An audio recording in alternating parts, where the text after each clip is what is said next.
you mind if I do you mind if I eat goldfish crackers while we do this, or would that be weird? Actually, everybody watching this wants you to eat the goldfish crackers. Oh, the crunch. I'm feeling some ASMR business happening right now. That's the first. That's the first on this Ontograph Conversations podcast. So yeah, so James, I haven't introduced you to the idea of the ontograph yet. Um, other than the ways that it's a discoverable phenomenon, in my opinion. And that's a way of talking about things to describe them as objective. You could say that they're discoverable. Right. Because here's the thing. Like, none of us is living in reality all the time. We live in a Mhm. mix of our reality and imagination. Right. And the mental map that we make of existence is, I call it the ontograph, because it's like a cartograph, it's a map, but it Mhm. includes other phenomena of existence rather than simply geology, I should say. Mhm. Now, that's another question. I don't know whether you map geology and then it's geography or whether you're mapping geography the whole time, but that's not really what this is about. Other than in a highly metaphorical sense in which it is definitely about that. But the point is, um, you're making this map of existence in your head, and it has not just like people and places and like events that happened, but it Mhm. has like your own perception of time and like your own opinions. Mhm. So like when I see sushi, I think delectable.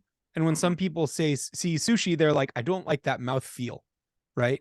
Mhm. Or some people are like, the nori is too the seaweed paper that they used to make sushi is Mhm. too I can't chew it like enough. Then it makes it make Mhm. I don't like it. You know, there are different things that people will like or not Mhm. like, but that is one dimension in this omnidimensional map of existence that we have inside of ourselves in our minds, so to speak, that we're actually navigating from moment to moment. Mhm. And that's where things like probability can exist, because probability is a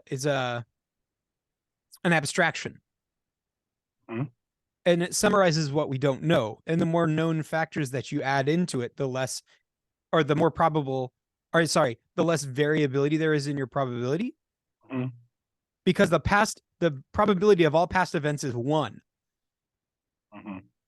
Once something's happened, probability is no longer a factor. It's Mhm. resolved. So anyway, the point Right. is, you have this thought world that you live in where all Mhm. the different like entities and definitions exist. And if other people, did you want to say something? Oh, sorry. No, no, no. You're fine. Okay, because you don't have to raise your hand. Oh, It's no, just no, us. no. Sorry. My wife was just coming in, and I just didn't want her to interrupt your train of thought. Oh no, she'd be distractingly cute on camera. That would be a Oh no, huge she problem. is. She is Yeah. very much. Sorry, it's just a habit. Like when people, I don't know. It probably seems horrible and dismissive to do that, but like anyway, no, you know. That's Um, perfectly fine. Okay, anyway, you've got this mental map of existence. Okay. yes, That none is, of I this. call it the ontograph. Okay, so none of that so far sounds any kind of controversial to me. Great. Like Cool. all of that sounds pretty well established. I think I've heard elements of all of those ideas before. Great. What's the closest idea you've heard to it so far? I mean, just that. I mean, I've heard before that, yeah, our the map isn't the territory. I mean, that's a pretty Right. common. That's common enough to be an aphorism, essentially. Yes, I've heard it from Um, many different people. but yeah, so I mean, I think that, philosophers have come at this from a lot of different angles. I think some go to one extreme and say that, there is no such thing as reality, and that your reality is, or it does exist, but it's unknowable. And it's unknowable in perfect exactitude, right? Sure. But in so much as our map resembles the territory, we get good results, or we don't get good results, or we Or get you could say you get predictable results. right, getting variable degrees of success. Frequently is influenced by the accuracy of your map, how closely it resembles reality. So to me, I'm hip to the idea that, our interpretations are not, they don't equal reality. I mean, I'm the kid of Right. And interpretation is definitionally not reality. right, right, right, right. So almost everything that we're working with is interpretation, but it is based off of something that does exist and has happened. Because Otherwise, it push would come to reduce. shove, the geometry of your ontograph is not the geometry of objective reality, and they'll scrape against each other at certain times. Right. Yeah. So there are times when there's times when they are in pretty close harmony, or Yeah. even such close harmony as to be indistinguishable in a way. Although, and then other times there's dissonance. There's something that completely doesn't work, and then you're completely surprised. Because Yeah. you could be walking down. I mean, you could be walking through a forest and get eaten by a tiger. Right. And maybe you were thinking, I am in a forest in India, I could be eaten by a tiger. But I mean, I could walk down the street in But if Utah. you thought that was going to happen, you wouldn't have walked down that Probably, part of the probably. forest, probably, But I mean, I could unless you walk down wanted to this get eaten by a tiger. right, but I could walk down the street in Utah and get eaten by a tiger. I mean, and then I'd be even more surprised. Yep. But it's the chance is not zero. Well, But and in once it but happened, then the chances would be 100%.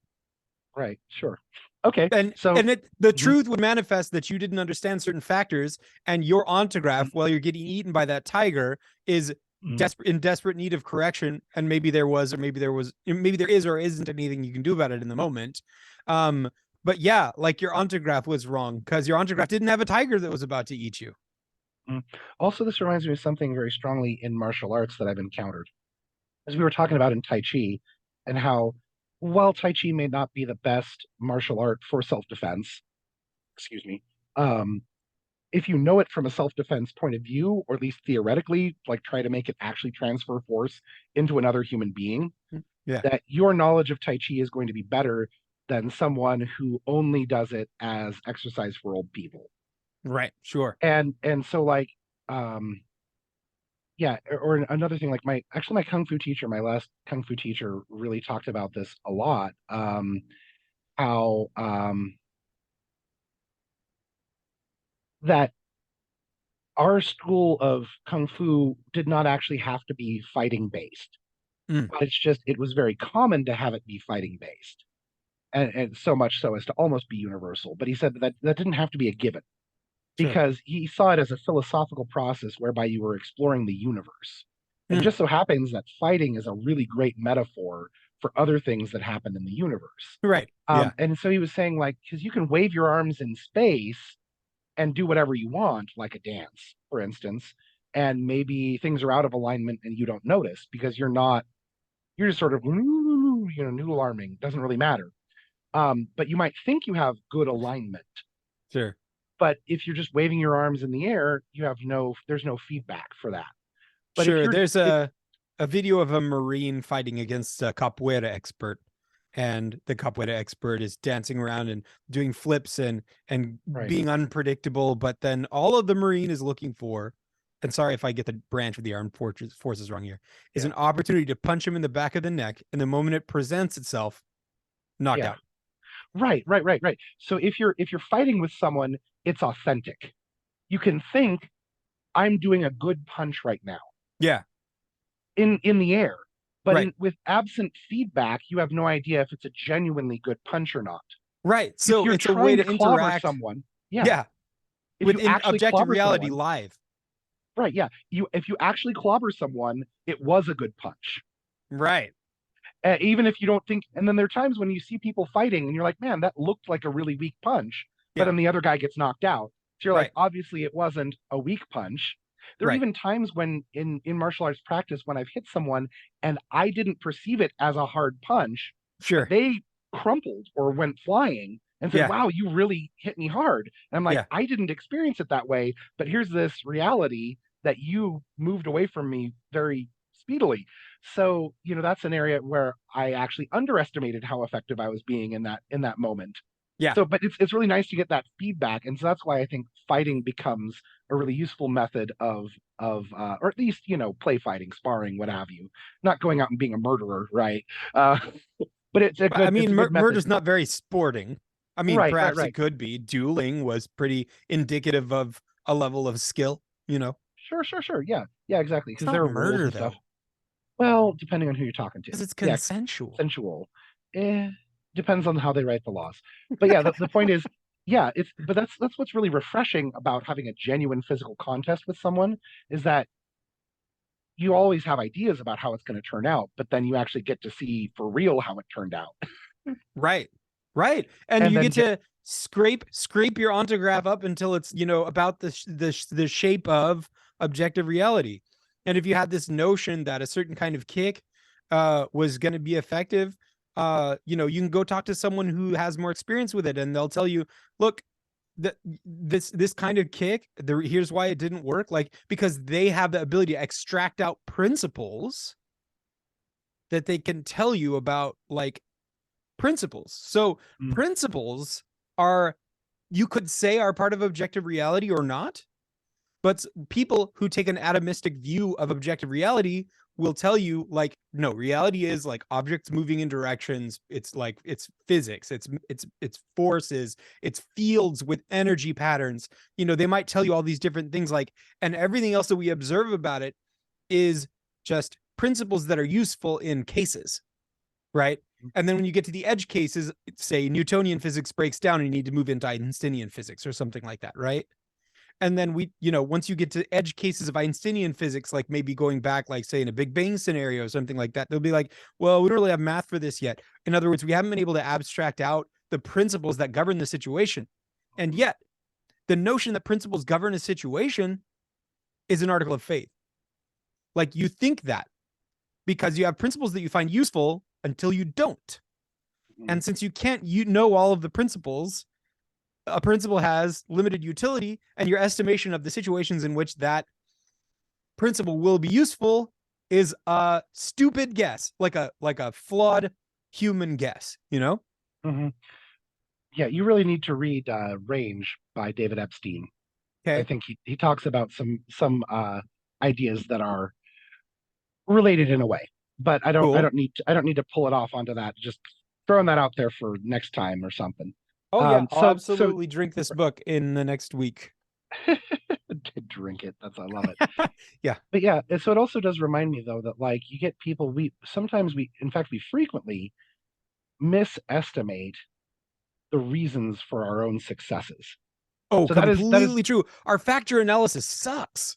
right. So that's one big thing that comes up in Range is Mhm. that we will do something for a set of reasons, thinking that these reasons will lead to success. But then one of the problems is we can do those things for those and we can be successful. We can have the outcome we want, but we can there could be, other than the ones we're attributing just excuse You're cutting false out, positive. unfortunately. Oh, sorry. Oh, It wasn't your audio, it was the video that was going slow. okay. So if you could just take it back Okay. 2 sentences. Sure. So basically what I was saying is that so not only do we have the problem where um we think we're right and we go forward with this model in mind, but then we're wrong and we fail and we fall on our face or we even die or whatever because we had this failed framework that didn't actually mesh with reality. Yeah. But the really pernicious thing is when we have a map or we have a model or we have, I guess, an ontograph, as you're saying, Yeah. and it's given us success in the past, and then we do the things that we think will give us success in the future, and then we get the desired outcome, Mm. but we've failed to accurately assess what the actual factors of success are. So the psychological term for that is Mhm. superstition. Right, exactly. So we can, yeah, so you can have these false positives and get superstitious. And so you Yeah. can think you've got a really good map because you do these things and the outcomes that you want keep happening, but really you can still, yeah, fall into superstition. Yeah, totally. So yeah, troublesome that. Yeah. Well, we might be able to find well, okay, so the scientific method is one strategy for teasing apart Mhm. superstition. You go and, check out how predictable an outcome really is by creating a duplicable experiment and performing the experiment a number of times.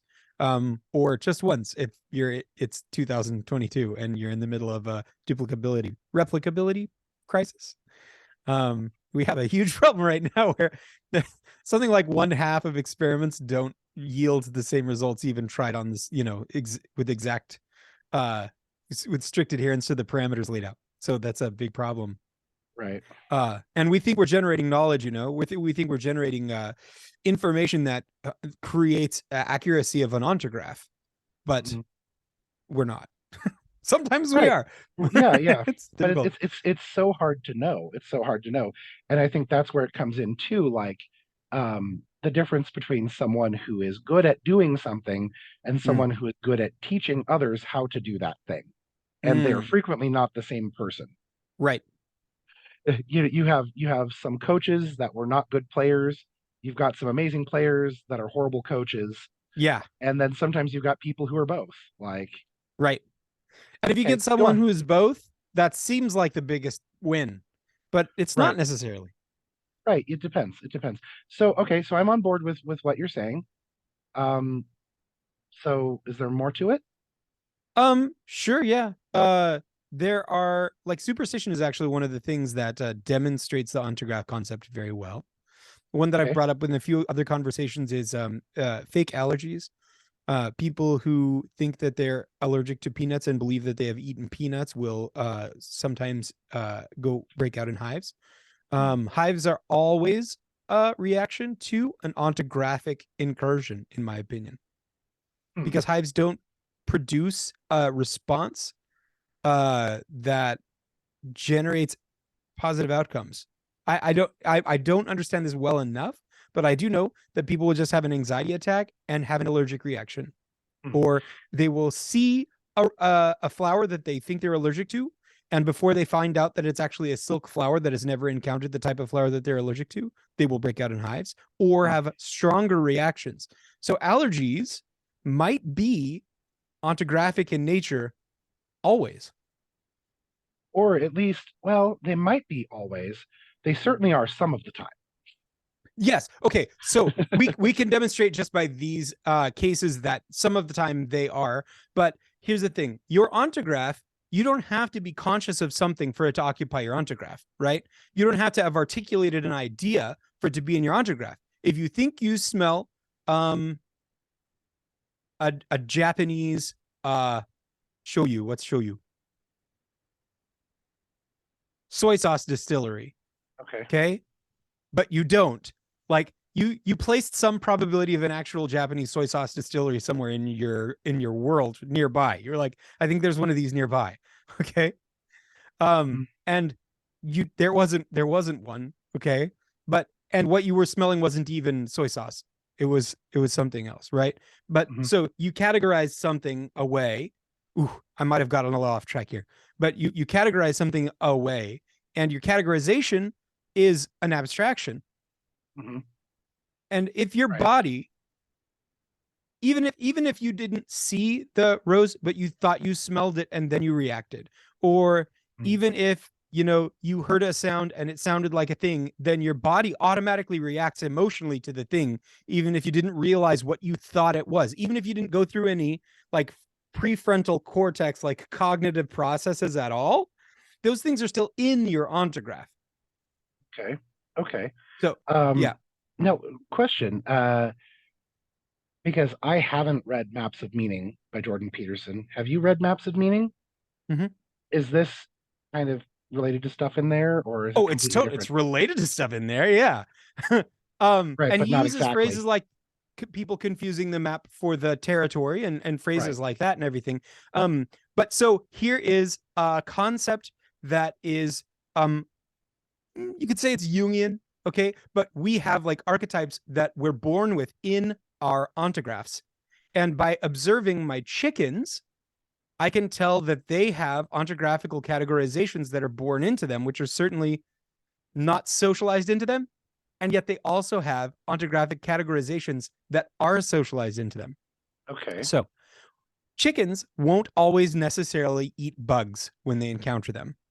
They Mm. will if they've seen other chickens eat bugs. Mm.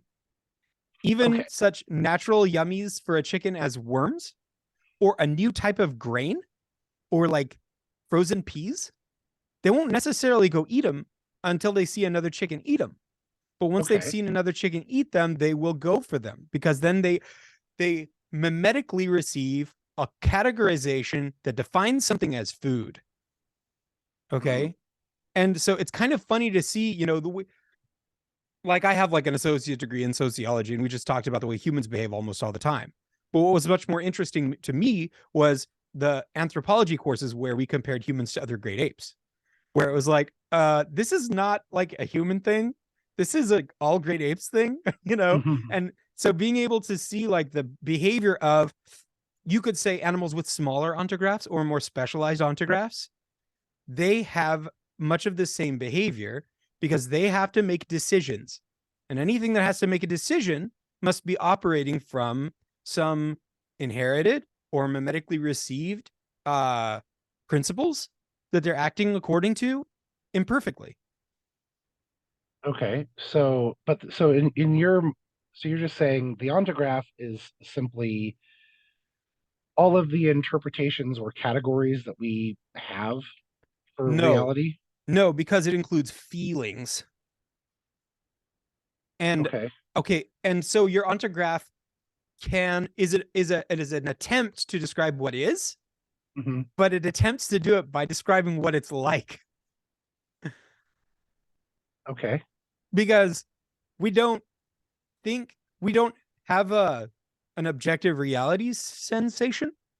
We only have sensations that like pull the strings of a web that we're in, that remind us of vibrations we felt in that web before. Okay, so for Hmm. example, a Jungian category is the mother, right? Hmm. It's also a Freudian category, and I guess it's an Hmm. inescapable category because it's a fact of the existence of every sexually reproducing species. Hmm. Okay, and animals, sexually reproducing species, not just animals, but maybe trees. Like I don't know if trees make decisions, but they all these animals can sense that there is uh, a potential mate nearby. Uh, let's go for that route. Potential mate is a category, Hmm. right? And so we have to we think about that as often as we do, right? And it's different for different people, what they experience, and yet that's an inescapable category of a sexually reproducing species, or Okay. at least one that makes decisions. So this is a funny thing. In in Japanese, they use a category for describing things that move according to their own decision making versus those that don't. Okay. So Okay. every noun in the language is either an animate noun or an inanimate noun. So like animals Hmm. that move around on purpose, even if they crawl, like if they're Hmm. worms, they're still animate nouns. But a tree is not an animate noun Because they because don't, yeah, they don't make it's just gonna, decisions, like, as far as like or as far according as we to the know. according to the Japanese mimetic bundle, Right. right? Excuse me. Then they don't make decisions. But a fly, however stupid it may be, is still going to make decisions. One fly is going to go this way, one fly is going to go that way. And whatever determinism flies may or may not be subjected to, they certainly make decisions. Um, and so that's like a so I propose that every animate object, or roughly every animate object, I don't know whether sea cucumbers count. There's also a kind of animal which um, dissolves its brain once it lodges in a safe location, and recreates a brain if its location like decreases in nutrient density, so that it can navigate. Because if you don't need to navigate, if you don't need to go anywhere, you don't need that kind of brain structure that's capable of producing these complex thoughts. That's wild. What kind of creature is that? Can you Dang it, I recall? can't remember. I learned about it 2 weeks ago. PJ, tell me. Okay, all right, that's my homework. I already downloaded Range by David Epstein when you were talking because I'm rude. But find out what animal dissolves its brain to voyage. Yeah, Okay. so we Anyway, have representations. Yes, we make representations of things. yeah. Okay, and those representations and expectations, um, some of which are innate and some of which are learned. Okay, and all of those. So, excuse me. You said the ontograph is our representation of reality from the past and how that colors like what we expect out of future situations. Sure, but even in timeless situations like dreams, where maybe you have like people have different perception of time in their dreams, and it may have to do with some sort of personality trait or something like that. But some people experience dreams that don't have like sequence. Um, Hmm, that's wild. Alice, My sorry, go yeah, ahead. I was just Alice gonna through say, the Looking Glass is like that. hmm. Okay, but still, you still have representations. You put things into categories. Yep. Yeah. No, I'm hip. So that is that phenomenon of categorization you Yeah. refer to as the ontograph. Right. Exactly. And Okay. opinions and even like precognitive experiences. Like the other day, I was down, like emotionally down for like 4 days in a row, and I Mhm. was like, dude, why can't I get motivated? I'm just feeling like crap. This is the worst. And then I watched the new Looney Tunes Alola Bunny compilation. Mhm. I was telling you about it. I Yeah. think she's a Dizzy Dame character. Um, Hmm. and I laughed for like 20 minutes straight, and Hmm. then the next day I felt amazing. I was like, life is beautiful. I can do anything I want. Like it was emotional release. And so the way I was feeling when I was down, even though I didn't think of it that way for like the first 4 days, and then on the fourth day I was like, dude, I'm in a freaking rut. What's going on here? So Okay. like Okay. how I was feeling all that time, and the experience I had that changed it, and how I felt after it, whether or not I categorized it cognitively or deliberately or according to a structure, so to speak, those are all in my ontograph, as well as the smell that Okay. I'm smelling right now. Even though I'm not smelling anything in particular, I would have to think deliberately to describe to you what this room smells like that I'm in. But, and yet, even though that's not a categorized, what would you say, articulated fact of my universe, it's still in my ontograph. I'm perceiving it, so it's in my ontograph. And even if I didn't know what to make of it, I'd still be perceiving it, so it's in my ontograph. Hmm. Okay. So anything you perceive is in your ontograph, Yeah, even if you don't, even if you're not actively making judgments about it. exactly. So like babies, they know what milk tastes like. They don't know the word for milk, or they've heard the word for milk 200,000 times, But but they they still haven't don't. categorized it yet and attach it to its referent. Okay. Okay. So then, so it reduces down to just experiences then. Anything you've experienced is an ontograph, No, part of your ontograph. because so it's all of your experiences, sure, but experiences that you heard about Mhm. or ideas that you have about things that could happen, those aren't experiences yet. Okay. Um, Yeah, So because I was your gonna say, map of reality includes the past, sure. It includes the present, yes, but it also includes the future. So like mm, people who think that the Earth's going to get hit by a comet, they have maybe they think that that's 15% likely. Their ontograph contains a 15% likelihood of Earth getting hit by a comet. okay, okay, so it's the sum of all of those things is your ontograph. Yeah, Is there, your map of existence. hmm, well, but so my question to you is this though. You were down.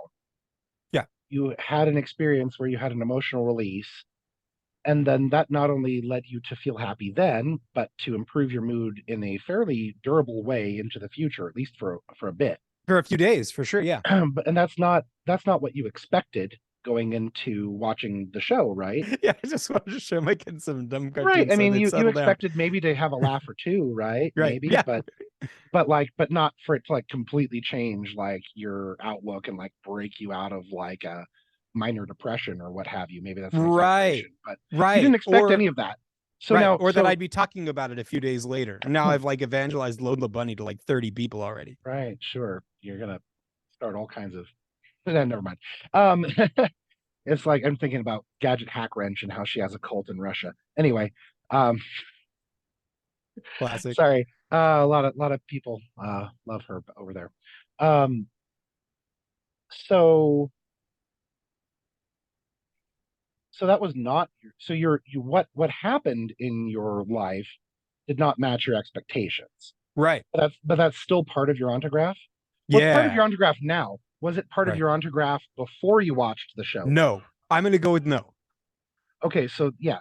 because you weren't expecting this Right. outcome. You Right. had the outcome, Yeah. and then you adjusted your ontograph to include the new information. You could And say I adjusted my undergrad. well, but I also don't know you've how to also you attribute like causality there. okay, but here's the other thing. So, but you did draw on your ontograph to try to explain your experience. True. And if I look Mhm, back on it, I could say, I like maybe at that moment I had a feeling that there was some likelihood that my mood could improve mhm, somewhat. mhm. And if I was wanted to be like really trying to specific about it, I'd say like maybe I felt like that it was vaguely 20% likely that something would improve my mood by 50%. Okay.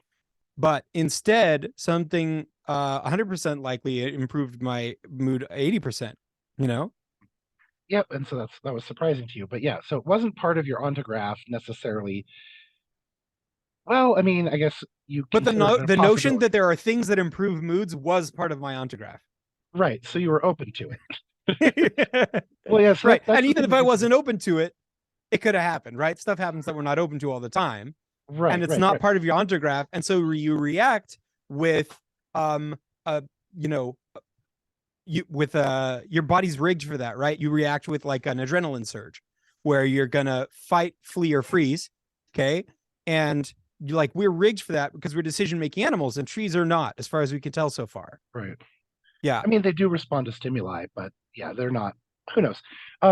You know what? I actually want to share something with you because I talked about this with my clients all the time. So I'm Cool. a massage therapist, as you're aware, but if assuming anyone else ever watches or listens to this, The I'm a other massage videos have had therapist. some views. It does happen. All right, it could happen.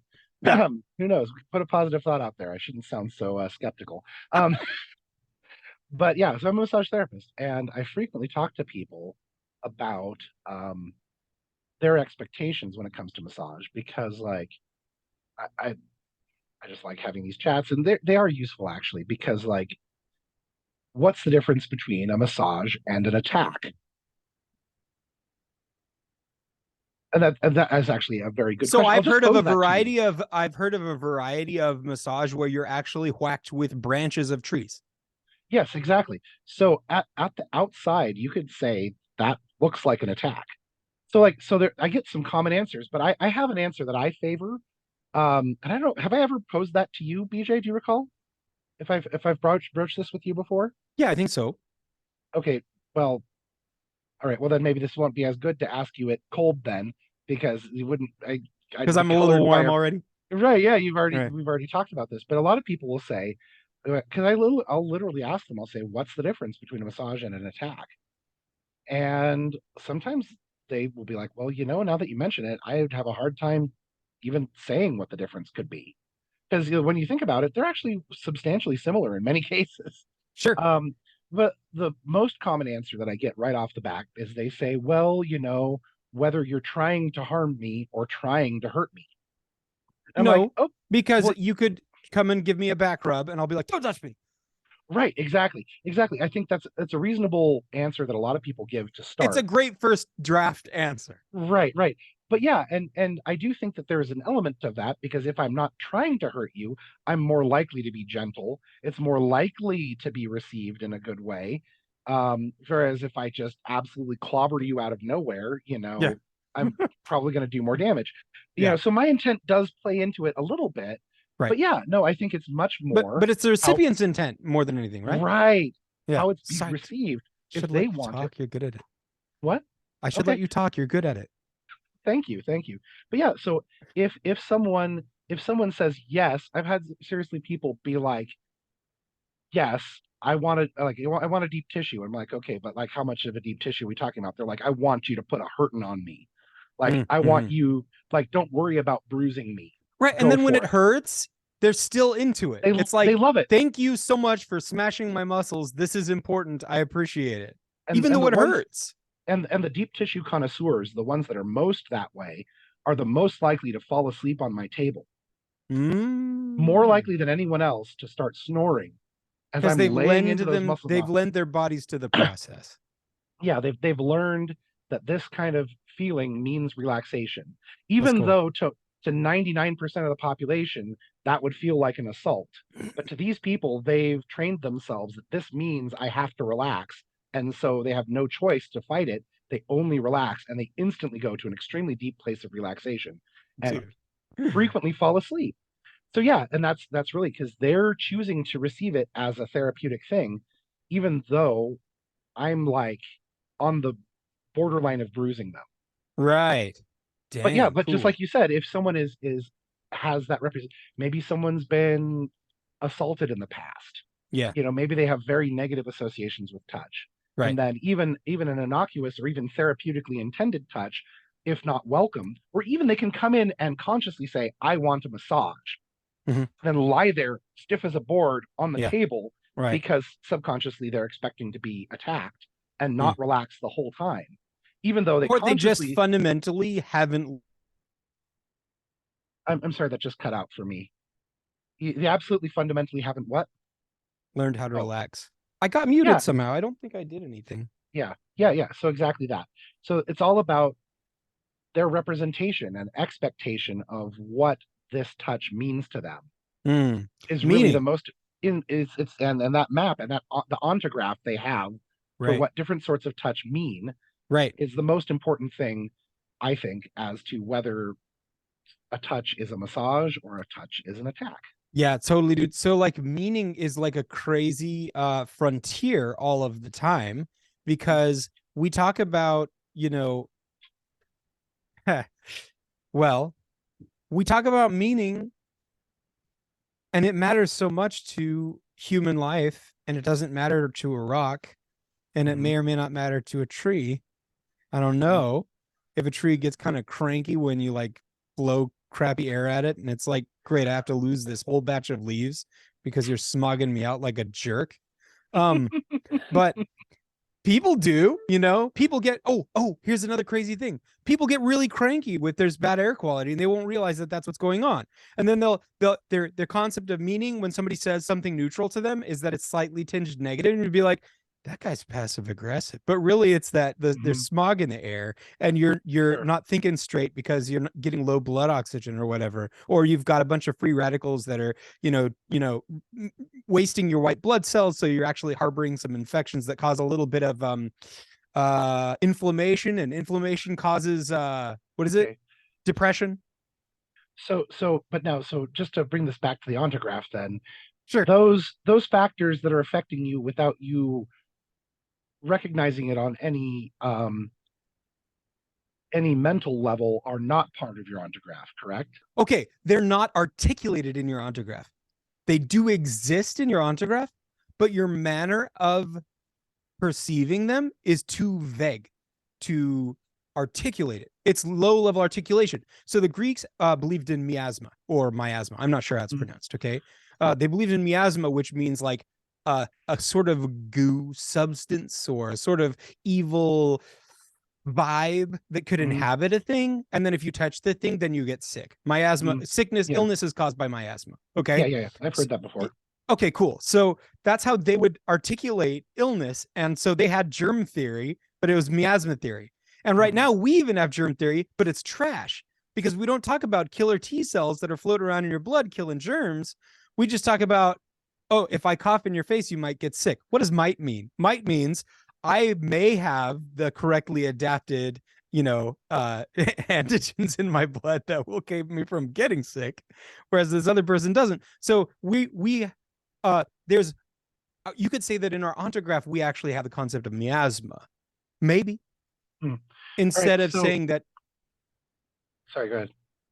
Oh, I guess we have germs in our ontograph. Well, now we do. But what did they have in their ontograph before the word germ was popularized, right? They had lots of different words. Some of, the word cholera was something to be like, oh, okay, this is an affliction that comes via water sources, right? Okay. But what is so it though? so I have a question then. Yeah, yeah, So you're introducing this concept, and we're trying to get at the essence of what this ontograph is. yeah. Um, but also, I'm just curious to ask you then, or maybe you're asking me, like, why? I mean, it's kind of interesting to talk about, but why are we talking about it? Well, for one I, thing, I work in marketing, okay, and marketing is about perception. okay. And what is perception about? So if there's a landscape of perception, that landscape intersects with the ontograph of the individual that I'm talking to. And we have this vague, stupid way in marketing of talking about speak to your audience, which is an idiotic miasma 2000 years ago way of talking about anything. And the more you articulate it, the more it makes sense. So I've started to say, okay, we're going to market this. We're going to market this investing app for people who are day traders and want inside information. What's their motivation? Do they care about oxytocin? Do they want to feel loved? No.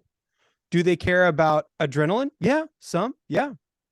Do they care about Maybe you uh shouldn't say insider information, by the way. Maybe you should say useful and timely information. So I well, we hope you're not. scrapped the idea if it's any consolation. I was going to say, because I hope you don't have an app where you're trading insider information, because No, the SEC no, we're might not. have a problem with that. That's an excellent point, SEC. I never was going to do that. It's just about seasonality. I think it was just misspeaking, using a term that actually has a specific meaning and more generally. Very well said. Excellently articulated. Thank you for that, putting into the mimetic portrayal of our ontograph that we're sharing right now. Well, because I was like, well, yeah, there's so many things we talk about. I was trying to talk about someone and about their software development life cycle, and they were talking about some stage at which things get fixed, and I'm like, oh, so it's quality assurance, and they're like, no. And I'm like, well, what do you mean? Like you're fixing things? They're like, yeah, but the quality assurance phase is over. Yeah, It's already been QA. It's gone through QA. It's been right, approved. It's been built out. Now it's being implemented, and then you find a new problem, and we're fixing it at this stage. right, But I'm like, okay, but generically speaking, you found a problem and you're fixing it. So in my mind, that falls under the overarching right. So don't category of say it that quality way. assurance. But I We said no, quality assurance. It right. meant a specific thing to them, and they were like, no, it Exactly. is not Yeah. quality assurance. Yeah. No two things can occupy the same space at the same time. He's like, no, we need a more articulated mimetic bundle. Right, right, yeah. Anyway, okay, so these guys are after an endorphin, a pursuit endorphin rush. They want to be Mhm. chasing something, and Okay. they want to feel the thrill of chasing it. And once Mhm. they catch it, that's not why they were here. They were here for the endorphin rush. So how are we going to market this product? We're going to market with pursuit-oriented language that helps them go to a place in their ontograph, in their mind. They're going to imagine themselves pursuing something, just like a dog would, just Mhm. like a bird would when they're flying through a Mhm. bunch of gnats and they want to Uh-huh. catch some in their mouth. That Okay. excitement that comes with that, and so like if I can think about the landscape of that, this so that's how I think about it in my daily life. Okay, but I'm also a parent. I need to raise children, and I need to try and give them a mimetic bundle that will help them create for themselves as accurate an ontograph as they can. But an accurate ontograph also needs to have values that are accurate. And so those values need to be proven over time, if possible, or they need to be a very good guess from right now, which, Mhm. there are different ways to go about this. Mhm. Anyway, so there are lots of reasons why I think about the ontograph. I'm not exactly sure what provoked it in the first place. Oh, I remember what provoked it in the first place. The concept of categorization and people telling me about their experiences with um, psychedelics. Okay, so I have a question for you though, because I do feel like um every element of what you've discussed has been something I've heard before in one form or another. Not to be dismissive of this, but I'm just curious then, in what way does calling this an ontograph distinguish it from its constituent parts? What about it as an ontograph makes that a useful way of like why is it useful to lump all of these things together when we've kind of known all of these pieces before? What about it to you is useful in calling it an ontograph? If there is an instance in which they are more usefully spoken about together as a group, then I have created a more articulated ontograph for everyone else to use in their mimetic bundles going forward. So Heidegger used a lot of his predecessors' work, and yet Right. his ontology was really nice and clean because he tried to use as few assumptions as possible. And he went Okay. for this approach. How can I describe the experience of existing on its own terms using as little else as I possibly can. And he had to come up with some neologisms. He had to come up with some fresh terms like Dasein. He had to come up with some that might not even have been his. Okay, he might have just popularized it. I'm not sure. But Befindlichkeit, I think, is his word for thrownness. I could be wrong. No, no, So it's you're just trying to see how all of these concepts interrelate. yes, And this and is all right. So what's the I think I'm getting you. I think I get where you're coming from, but I'm not entirely certain. So that's fine. let's just say so then if you were to just try to describe Yeah. an ontograph in one sentence, maybe or 30 words or less, what's the most succinct way you could describe an ontograph in a as complete a way as possible? I mean, you could lose a little bit of detail, but like, what's the summary of exactly what you think an ontograph is? Sure. Your Because I mental thought map of everything. your mental map of everything. Okay, awesome. And then, but talking about them as an ontograph is useful to you because we're thinking that maybe there are more elements to our mental map of everything than most people realize. Yes. Or that things Okay, within the mental map of everything are much more related than people realize. That's where you can gain some huge quick wins. If you find out that something's related to something that you didn't realize it was related to before, then you can use those relationships in a leveraged way. So okay. I've heard a lot of people try to describe humor. Mhm. I've heard it described as putting two things together that don't belong together. And I've heard people say that it's a form of uh Jimmy Carr. I was talking to you about him earlier. Right, right. He says that it's actually a sort of remote grooming, like animals who groom each other. They pick bugs off each other's Right. skin and they tickle each other. Rats tickle each other, and other mammals tickle each other, and then they laugh. Mhm. And it creates a positive feeling that you associate then with grooming, so that you'll want to be cleaned by the other animals, so that you'll Mhm. be clean of parasites and whatever. And Jimmy Carr says, according to some research that he cited that I don't have at hand, that you can tickle someone remotely with a joke. Mhm. And so if those two definitions of comedy are the same thing somehow, I'd like to have a big enough canvas so that I can see one end of it connect to the other end of it. Mm. You know what's interesting though, yeah, because there was a lot of little things. So one thought that I just had was that recently, as I was going through, and I never liked roller coasters growing up, mainly because I didn't go on roller coasters growing up. My folks didn't like going to amusement parks, so I didn't ride roller coasters. And I married a woman who really likes roller coasters, and so I've been teaching myself how to like roller coasters. But a big part of that is going on a lot of roller coasters, but Yeah. also a big part of it is how I frame my experiences because it's pretty well known that excitement and fear are basically the same physiological experience. Right. Just just how you interpret it is very different.